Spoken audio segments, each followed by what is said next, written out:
कि सभी नेताओं के, सभी कर्मचारियों के और जितने भी सरकारी लाभ लेते हैं सबके बच्चों को सरकारी स्कूल में पढ़ाया जाए और समान शिक्षा पॉलिसी लागू, जिससे कि सरकारी स्कूलों में सुविधाएं आए। सरकारी स्कूल में सुविधाएं एक बड़ा भाग पड़ता है सरकारी स्कूलों में, प्राइवेट में नहीं घुस सकते हम लोग। बाबा साहब अम्बेडकर को मैं याद करता हूँ आज, महाराज ज्योतिबा फूले और माँ सावित्रीबाई फूले को याद करता हूँ मैं आज, जिन्होंने, मैं खत्म कर रहा हूँ, जिन्होंने पहला स्कूल खोला। और फिर मैं आपसे कह रहा हूँ, संत गाडगे जी महाराज ने कहा कि एक रोटी कम खाओ लेकिन अपने बच्चों को पढ़ाओ। और बाबा साहब ने कहा खत्म करते हुए कि जो शिक्षा श्रेणी का दूध है जो पिएगा दाड़ेगा। शिक्षक वैसे हम लोग बोल रहे हैं, तो इसके साथ खेलना हो, इसका बाजारीकरण रोका जाए और सबको पढ़ने का मौका मिले, इसका ध्यान सरकार रखे। बहुत बहुत धन्यवाद। और शिक्षा मंत्री जी बैठे हैं, आपसे आग्रह है ग्रामीण क्षेत्रों के बच्चों पर ध्यान दीजिए सर। हम लोग बहुत उम्मीद करके बैठे हैं सरकार से, और नहीं करेंगे तो फिर अब विरोध करना पड़ेगा, वो ठीक नहीं है। इससे पहले आप काम करो। ये तो है नहीं क्या? नमस्कार, मैं हुमायूं सिंह और आप देख रहे हैं नेक्स्ट 9 न्यूज। आज आपका बहुत बहुत स्वागत है हमारे खास प्रोग्राम देश की हकीकत में। आज बात करने वाले हैं उत्तर प्रदेश की सियासत को लेकर। जिस तरीके से भारतीय जनता पार्टी कई अहम मुद्दों को भूल चुकी है, जिसके ऊपर वो ध्यान नहीं दे रही, उसी का फायदा विपक्ष उठाता हुआ नजर आ रहा है। और यही बात है कि अब एनडीए गठबंधन भी कहीं ना कहीं भारतीय जनता पार्टी से नाराज चल रही है। चंद्रशेखर आजाद रावण की बात करें तो कहीं ना कहीं इसी बात का फायदा उठा रहे हैं। लगातार ऐसे मुद्दे जो सामाजिक मुद्दे हैं, जिस पर कहीं ना कहीं भारतीय जनता पार्टी को पक्ष में रहकर आवाज बननी चाहिए थी, वो आवाज कहीं ना कहीं चंद्रशेखर आजाद बनते हुए नजर आ रहे हैं। और वो तमाम मुद्दे उठा रहे हैं जो जनता के लिए आज के समय में जरूरी है। चाहे नीट का मुद्दा ले लीजिए, हाथरस का जब कांड हुआ उसका मुद्दा ले लीजिए, या फिर अभी आरक्षण, जातीय जनगणना, ऐसे तमाम मुद्दे हैं जिस पर चंद्रशेखर आजाद खुलकर बोलते हुए नजर आ रहे हैं। लेकिन भारतीय जनता पार्टी ने चुप्पी साध रखी है। आजाद रावण यहीं तक नहीं रुकते हैं, संसद में भी जाकर अपनी बात रखते हैं और इस पर खुलकर बात करते हैं कि नौकरी दीजिए, आरक्षण दीजिए, कितने लोगों को आपने नियुक्ति कराई है, इन सब का भी डिटेल आपको देना पड़ेगा। पहले आप उनकी ये वीडियो सुनिए जरा, क्या कुछ कहते हुए नजर आते हैं चंद्रशेखर आजाद रावण। हमारी ये मांग है कि छात्रसंघ चुनाव बहाल कराए जाएं, जिससे कि गरीब किसान का बेटा भी नेता बन पाए, अपने हकों के लिए लड़ पाए।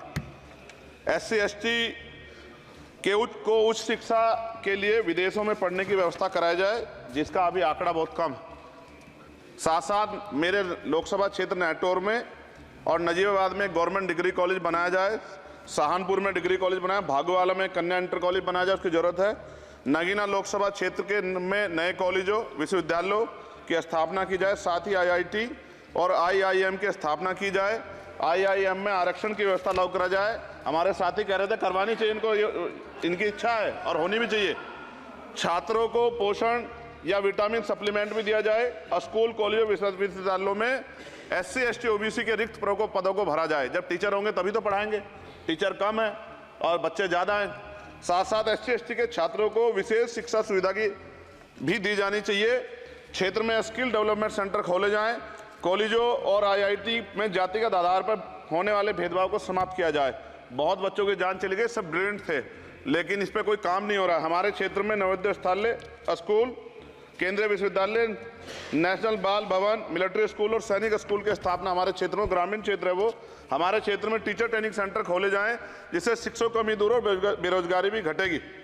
अत्याधुनिक एवं सुरक्षात्मक बालिकाओं एवं महिलाओं के लिए हॉस्टल उपलब्ध कराए जाएं। IIT जैसे शिक्षण संस्थानों में SC ST OBC अल्पसंख्यक छात्रों के लिए पढ़ाई पीछे विशेष सुविधा प्रदान की है, जैसे उच्च शिक्षा जो है वो ले पाएं।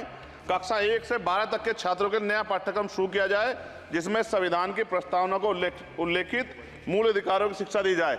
देश में लोग जानते ही नहीं कि उनके अधिकार क्या और कर्तव्य क्या, क्योंकि संविधान पढ़ाया नहीं जाता। स्कूल में जाति सांप्रदायिकता और छुआछूत समाप्त करने के लिए विभिन्न गतिविधियों के माध्यम से तो देखा आपने, आजाद रावण अपनी बात तो रख देते हैं, लेकिन भारतीय जनता पार्टी कहीं ना कहीं इन्हीं मुद्दों को लेकर पीछे जाती हुई नजर आ रही है। अनुप्रिया पटेल नाराज हैं, जयंत चौधरी, संजय निषाद, OP राजभर और केशव प्रसाद मौर्य भी आरक्षण के मुद्दे को लेकर और नियुक्ति को लेकर कहीं ना कहीं CM योगी को पत्र तक लिख चुके हैं। अब ऐसे में किस तरीके से ये पूरी सियासत जाएगी, आज हमारे साथ राहुल मौजूद हैं। राहुल, क्या लगता है कि उत्तर प्रदेश में जिस तरीके से पूरी कवायद चलती हुई नजर आ रही है, चंद्रशेखर आजाद कहीं ना कहीं हीरो बनते हुए नजर नजर आ रहे हैं। दलितों के, मुस्लिम वर्गों के भी अब उन्होंने हिदायत करनी चालू कर दी है। तो क्या लगता है कि आने वाले दिनों में योगी आदित्यनाथ अगर इस तरीके की राजनीति नहीं करते हैं, तमाम सामाजिक मुद्दों को नहीं उठाते हैं या आज के जरूरी मुद्दों को नहीं उठाते हैं, तो क्या आने वाले दिनों में भारतीय जनता पार्टी सत्ता से बाहर होती हुई नजर आ सकती है? देखिए, सबसे महत्वपूर्ण बात क्या है कि चंद्रशेखर आज़ाद रावण दलितों का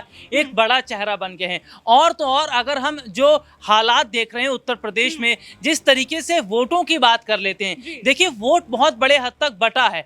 क्योंकि यहाँ पर अगर हम देखें तो योगी आदित्यनाथ ने जिस तरीके से माता प्रसाद पांडे को खड़ा किया, वो ब्राह्मण चेहरे से आते हैं। दूसरी तरफ माफ कीजिए, अखिलेश यादव ने जिस तरीके से नेता प्रतिपक्ष के तौर पर जो है खड़ा किया माता प्रसाद पांडे को, तो यहाँ पर हम क्या देख रहे हैं कि एक ब्राह्मण वोट बैंक और अन्य वोट बैंक को बांटने की तो कोशिश की जा रही है, लेकिन चंद्रशेखर आज़ाद रावण जो एक वक्त में उत्तर प्रदेश में उतना बड़ा चेहरा नहीं थे, लेकिन नगीना से सांसद बनने के बाद एक बड़ा चेहरा वो बने और उन्होंने जो वोट बांटा है वो मायावती का वोट बांटा। क्योंकि देखिए, बसपा प्रमुख मायावती को, उनकी जो पार्टी है, उनको अभी तक दलितों का वोट पड़ रहा था, लेकिन हम क्या देख रहे हैं कि दलितों का वोट बैंक इस बार बटा है।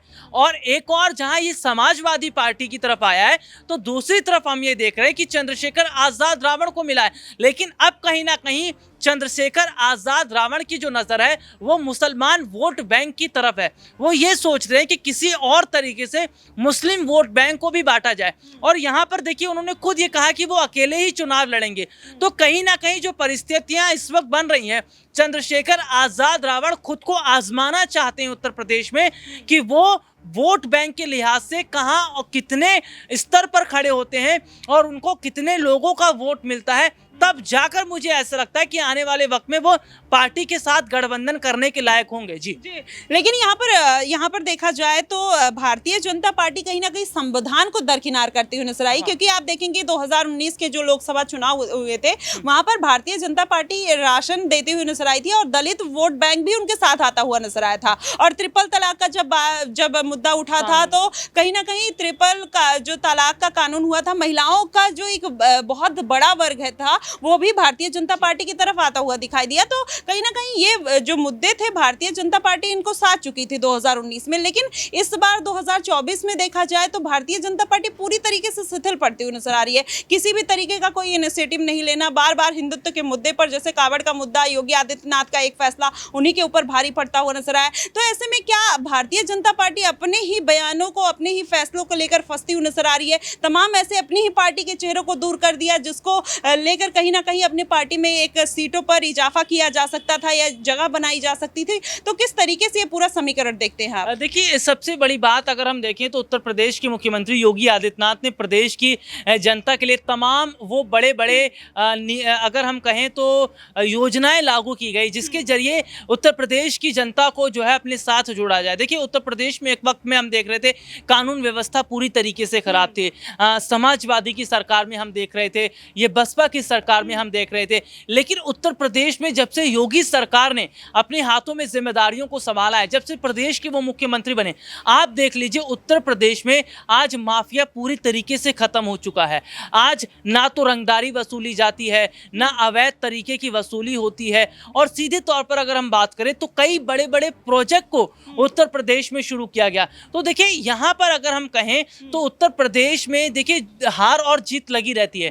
लेकिन जो बात कही गई कि लोकसभा चुनाव में उत्तर प्रदेश में भारतीय जनता पार्टी को कम सीटें मिली, इसके दोषी योगी आदित्यनाथ है, तो योगी आदित्यनाथ नहीं है।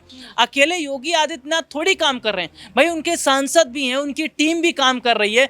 तो ये बात निकल कर सामने आई कि जिन लोगों को टिकट दिया गया उन लोगों को जनता पसंद नहीं कर रही थी, इस वजह से हार हुई। और देखिए, ये बात योगी आदित्यनाथ जानते थे, उन्होंने इसकी रिपोर्ट दिल्ली तक की थी। दिल्ली में वो नाम गए थे कि किन नामों को रखना है, किन को नहीं। लेकिन यहाँ पर कितनी ताज्जुब वाली बात है कि प्रधानमंत्री नरेंद्र मोदी ने उस लिस्ट को अलग रखा और उन्होंने अपने हिसाब से नाम को नियुक्त किया। तो जो हालात इस वक्त के बन रहे हैं वो ये जाहिर तौर पर बता रहे हैं कि अगर उत्तर प्रदेश में बड़ा नुकसान योगी आदित्यनाथ को हुआ है तो उसकी जिम्मेदार प्रधानमंत्री नरेंद्र मोदी ही हैं। योगी आदित्यनाथ को गलत ठहराना ठीक नहीं होगा, लेकिन कहीं ना कहीं योगी आदित्यनाथ देखिए उत्तर प्रदेश में अभी भी कानून व्यवस्था को बरकरार रखे हुए हैं। क्योंकि अयोध्या में जो घटना हमने घटी है वो बहुत निंदनीय घटना है। समाजवादी पार्टी के वो नेता मोइन खान जिन्होंने एक नाबालिग के साथ गलत किया।